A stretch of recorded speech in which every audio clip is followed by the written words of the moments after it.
Hey Patreons, this is going to be your Patreon exclusive deep dive video based off of the what sold on eBay 116 video. So thank you to all the Patreons. This is some of the exclusive stuff that you're going to get here on the Patreon page here. So what we're going to do is we're going to take a deep dive to Disney Store items. We're going to talk about some of the things to look out for. And some of the Disney Store items actually go for a crazy amount of money. And fun fact, the first Disney Store actually opened up a few miles from here in 1987 in the Glendale Galleria, which is basically like 3 or 4 miles from here. And so Disney Store has been around for a while. For those that don't know, Disney Store is basically like a Disney type shop that's in a lot of malls throughout the countries. Now, a lot of them have closed down over the years, especially the one that was here in Glendale, California. I think they've moved it to another location inside the mall. I'm not exactly sure. I haven't been to the mall there in a very long time to actually look. But the original store had a lot of crazy like figures and stuff, and we're going to get into that right now. Especially props. That's what I really meant, was the props. So let's get right into the Patreon exclusive deep dive here. As we can see here, this vintage Peter Pan prop, $3,000. This was the kind of stuff that you saw in the stores. They're kind of larger than life. They're usually on blocks or hanging from the wall, the ceiling, and stuff like that. Some of these go for a crazy amount of money. Now, I'm not exactly sure how these got into other people's possessions. But you know, some of these go for thousands of dollars. If we go to the worth point, is probably where they have the best selection of these props. This one went for $5,000. This looks like a huge tree thing. That's part of Peter Pan too. This huge tree thing here. This duck one. I remember this kind of duck one. This one actually hung from the ceiling. Here, this one probably needs a little bit of restoration work. That would be a fun job to do some restoration on this thing. This thing went for $5,500. You're probably never going to come across this, but I thought in the deep dive we'll take a look basically about the different things that they are. This is a Daffy Duck. This is something else. I don't know why it's in there, but it is. But a lot of these are the marionette ones. These were the very older ones that are they look kind of vintagey. It's kind of hard to describe, but you could tell some of the older ones will look like this. And considering the subject matter and the condition is where the really money is. But like I said, you and I are probably never going to ever come across this stuff, but it's good knowledge to have in the back of your head that this stuff does exist. One of the things over the last 10 years that have been extremely well sellers are the limited edition Disney Store figures, or I should say dolls. This one was the Alice in Wonderland one. This one goes for $2,100, $2,400 in that neighborhood. I think I've seen some of these go for a lot less than that. But anyways, the Elsa doll one was another one. Some of these were limited edition through the online stores. You can actually purchase some of these in store. Some of the first releases actually went for a crazy amount of money. The princess, they released the limited edition princess ones, and just basically look out for these for sure. Like I said, for the most part, people that purchase these know what they are, and you're not going to find them at a estate sale or anything like that. But you might, and just do your research on them.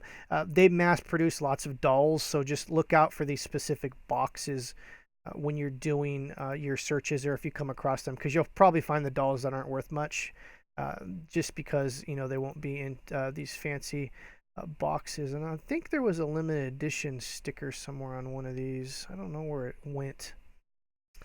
But anyways, dolls are definitely something to look out for. Like I said, they produced a lot of the mass-produced ones. It's the limited edition ones that go for a crazy amount of money. Here's actually a D23 one, which is a convention that is actually going to be this month in Anaheim, and they released some dolls there too. Also look out for these Disney keys. When stores have grand openings or they're releasing something special, they'll have these keys that are given away, or I don't think they're sold. I think if you are a certain number in line, you actually can get one of these keys with any purchase. Some of the older ones and some of the ones are very collectible. They go for a crazy amount of money. So if you ever see these at garage sales just lying around. Definitely pick them up. People get these and they don't think they're worth a lot of stuff because basically they were given away for free if you purchase something. And a lot of collectibles are actually like that, where people just throw them away or they end up in a junk drawer or something. And these things become highly collectible because most people throw them away or destroy them. So definitely look out for these keys if you see them. They're obviously got the Mickey Disney D on the end of them. And there's actually some larger ones too that are given away when a store is opened. When there's a grand opening for a store, they usually pick a kid out of the audience and they turn a lock and it opens up the door. I don't see any of those here. They're actually made out of wood and they're quite large. I don't see any of those here. But anyways, like I said, look out for the keys for sure.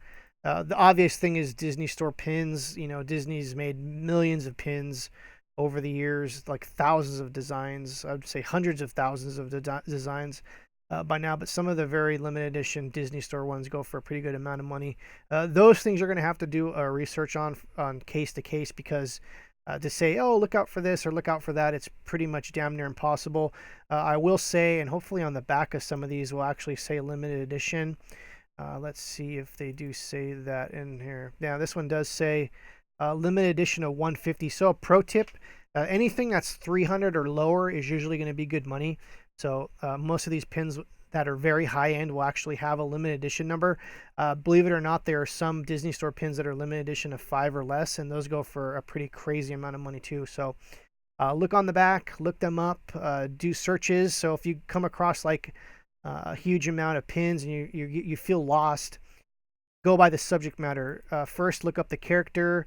If you can't find the character, ask someone else. They'll be able to tell you what character is. People pretty much know a lot of the Disney memorabilia. Obviously, this is Wally, so if I was to look this pin up, I'd look up Wally, and then I would search through all this kind of stuff. There's actually a pin database, and if I can remember, I'll do a separate video on how to look up Disney pins using the database. And it's funny because some of my pins are actually, because I used to create my own kind of fantasy pins, they're called. Some people call them bootlegs, but I made my own design pins and gave them away to friends and family, and some of those are actually worth a crazy amount of money.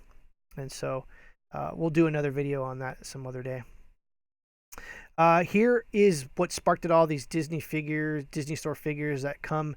Remember I was saying they come in these round little, the older ones come in these round little kind of oval plastic containers. They usually are like 5 to 8 figures, the little plastic figures, maybe about 2 to 3 inches tall. This one went for $90. It was surprised me once I found out that some of these are worth a lot because they produce them for a very short amount of time. Some of them actually come in boxes, like you can see here, window boxes. Some of them come in boxes like shoebox shape.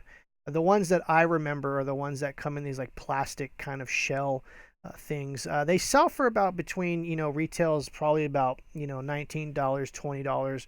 And some of them on the secondary market actually go for a crazy amount of money. I was just looking at this Wreck-It Ralph one.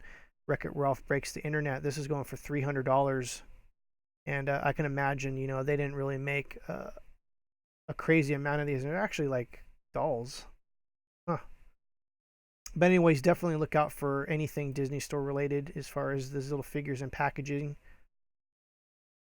Lastly, we're going to go over the Funko Pops. Now, I'm going to tell you a funny story. When these first came out, I was collecting Vinylmation, which is another subject in another time. And when I saw these Funko Pops first come out, I was just like, oh, these are so ridiculously stupid. And the Disney Store that I used to go to look at Vinylmations, like literally had dozens and dozens and dozens of these things sitting on the shelf, and I kicked myself so much for not like buying some of them. This one went for $490. Like I said, there was like 30 or 40 of these on the shelf.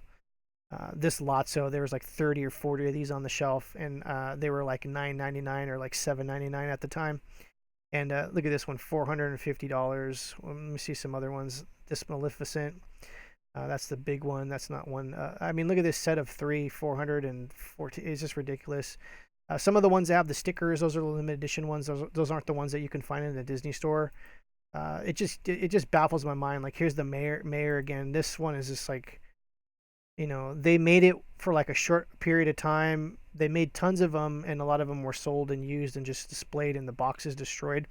That's another thing too.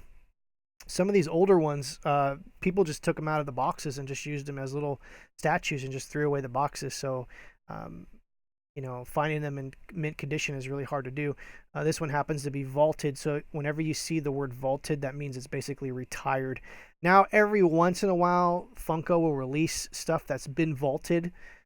They change it up a little bit in some way, like the box usually, and it doesn't really kind of ruin the value of the other ones, but it has kind of messed up some of the market for some of these ones. Like if they were to come out with this guy again, number 40, and just like switched up the packages somehow, it'd piss off a lot of collectors. So, a lot of that stuff actually doesn't happen. Anyways, this is Chris, the Thrift Shop Hustler. I hope you enjoyed this Patreon exclusive video. I really appreciate everyone who has been supporting the cause. Definitely look out some of the other tiers if you're thinking about upgrading. And like I said, I definitely appreciate you being here. Even everyone that's here at the $2 tier, every amount counts. So I definitely appreciate that. And once again, I'm Chris, the Thrift Shop Hustler. We'll see you next time.